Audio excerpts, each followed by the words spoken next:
Dami oh. Isang puno pa lang to.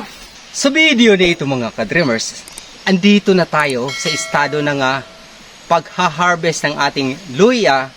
Good for 40 kilos yung ating binhi na nailagak dito sa area na ito.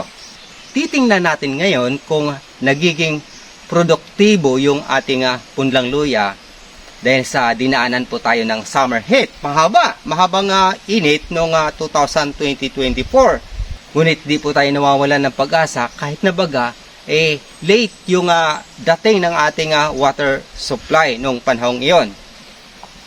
Ngayon ito nasaksihan natin. Sabi nila, kapag nagiging produktibo yung luya ay times 10 dapat. Kapag nagpunla tayo ng 100 kilos, magiging 1,000 kilos yung ating harvest dapat. Dahil sa 40 kilos, titingnan natin. Dahil sa sinalanta tayo ng init. Kaya, samahan nyo ako. Titingnan natin yung puno ng luya na mas produktibo tingnan. Mayabong, yumabong siya sa kabila ng tindi ng init. Ito yung normal na puno ng luya kapag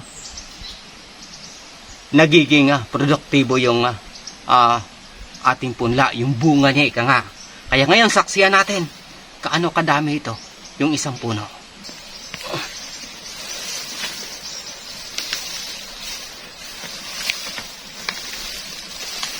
So ayan mga ka-dreamers, ang dami di ba? Isang puno ng luya. Ito yung nagiging bunga niya. Yan. Praise God. Halos nasa 3 kilo yung kanyang naibigay na bunga. Dami oh. Isang puno pa lang to. At ngayon titingnan natin yung katabing puno niya. Yan. Medyo hindi siya maganda dahil sa sabi ko nga dinaanan tayo ng matinding init. Titingnan pa rin natin. Saka natin ikumpara rito. Oh.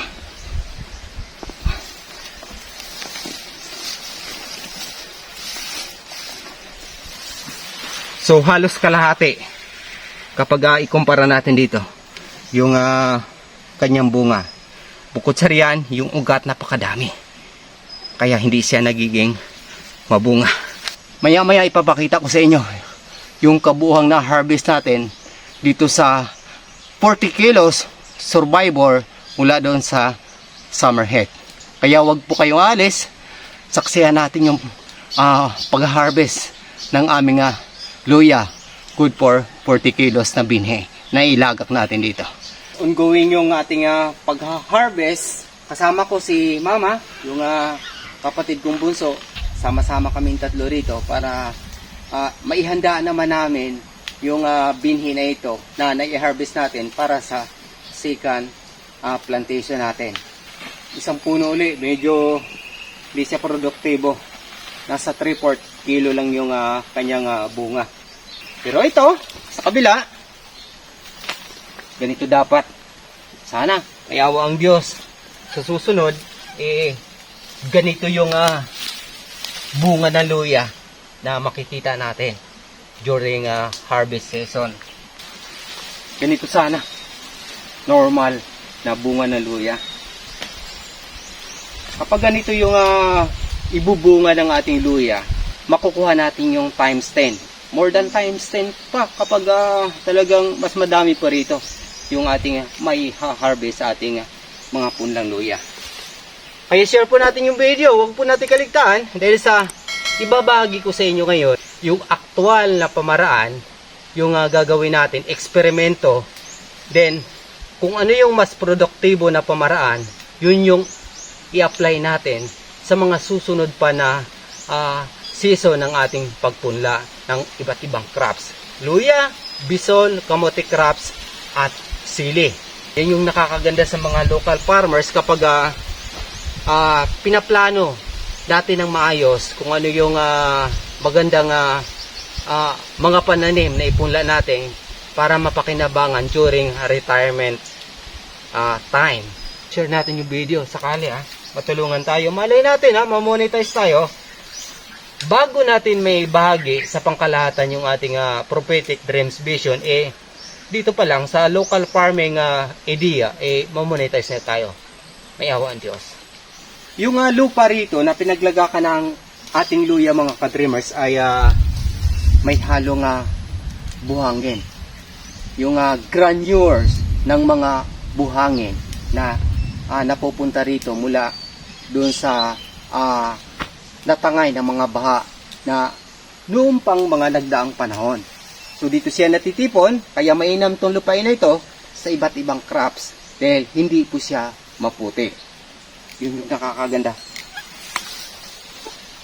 Ayan, ang dami. Isang puno uli mga ka-dreamers, nasa 2 kilo yung ibinunga niya. Dami, di ba? Ganito sana. Sana sa susunod na harvest natin, ganito yung makukuha natin bawat puno.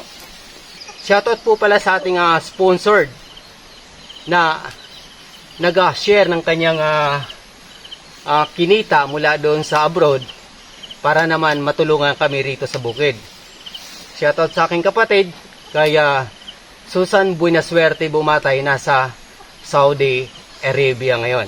Kahit na baga meron siyang 2 kolehiyo, hindi po siya nagalinlangang tumulong. Aking observation mga ka-dreamers, dahil sa after 7 months, pinunla natin ng bisol itong area na ito na pinaglagakan natin ng luya, mas yumabong yung luya.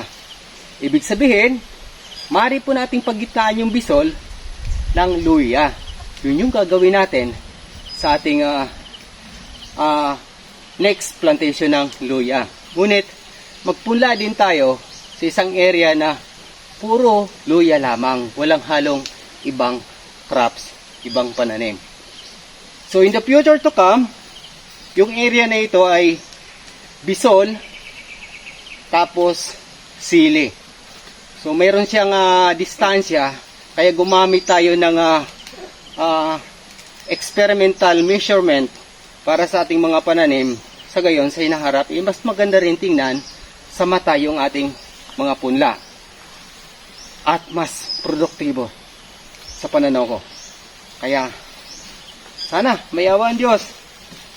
Ulitin ko, hindi pa tayo nagmamarket. Nandito pa tayo sa estado ng pagpunla pa rin ng iba't ibang variety ng crops. May awa ang Diyos. 2 to 3 years from now, sana makapag-market na tayo ng ating mga produkto. So ito mga ka-dreamers, medyo umulan sakto lang natapos natin. Ito yung kanyang ibinunga mula dun sa sinalanta ng mahabang init nitong nakarang taon. Kaya salamat sa Diyos. Ipupunla natin ito ng buo para sa second cropping natin. Kaya share po natin yung video, huwag natin kaligtaan. Ulan na, kaya magliligpit na kami. Praise God!